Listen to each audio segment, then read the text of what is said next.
They have their own ideas of what femininity is and what it looks like. And it's always going to come from, how they're growing up. We're all growing and we're all figuring out what our femininity is and what it means. And it doesn't look the same to all of us.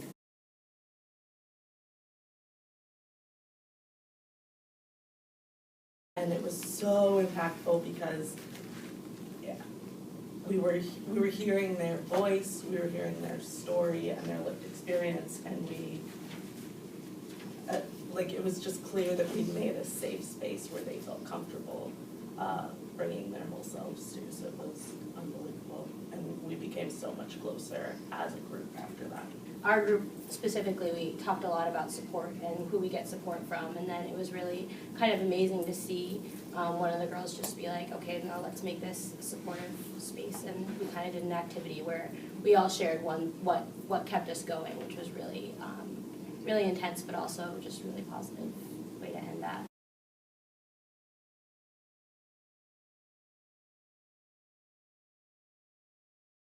You might get a group that is really emotionally open and wanting to talk about personal things, and you might get a group who is a little more reserved, and they might be it might take time. We're here for all of our own development, and all of our experiences are very valid.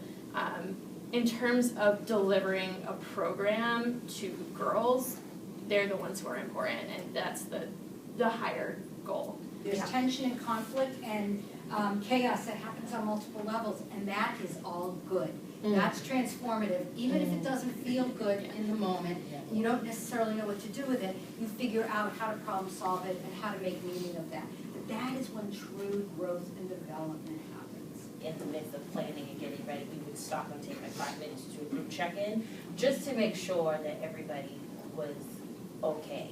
And for that, short time, just kind of check your feelings at the door and just bring an open slate to the group. Oh my God, I'm so uncool. I don't get it. I don't know how to connect. Shit. And then trying too hard. And then that totally backfiring. At the heart of feminist group process and feminist pedagogy, which is about we're in this space, we're bringing as best we can our whole selves into that space, and we're figuring out how to distribute the power among each other, across those of us who are college students, across the middle school girls, and figuring out how to collaborate together, and that's risky.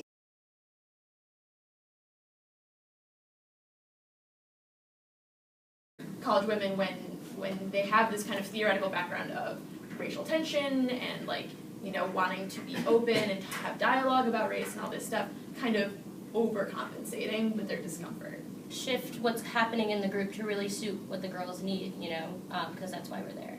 When it comes to building the interpersonal relationships, race is more like background music. And you'll find that you'll bond with the girls over other things like music, fashion, TV, sports.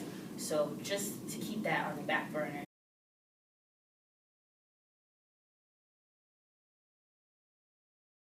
There's something really powerful about being the one in the room who can sit quietly, and maybe there's a girl who needs to do that, and maybe you can sit quietly together. At the beginning, I was just shy, I didn't know what to do, and by the end I found myself, I was leading things, I was talking with the girls, I was dancing with the girls, and I don't even know when it all happened. It just fell into place. There is power in the way that you are, and while you're pushing yourself, don't forget that. I found it was most powerful for me and most effective working with the girls to just become curious. That way I was owning my ignorance.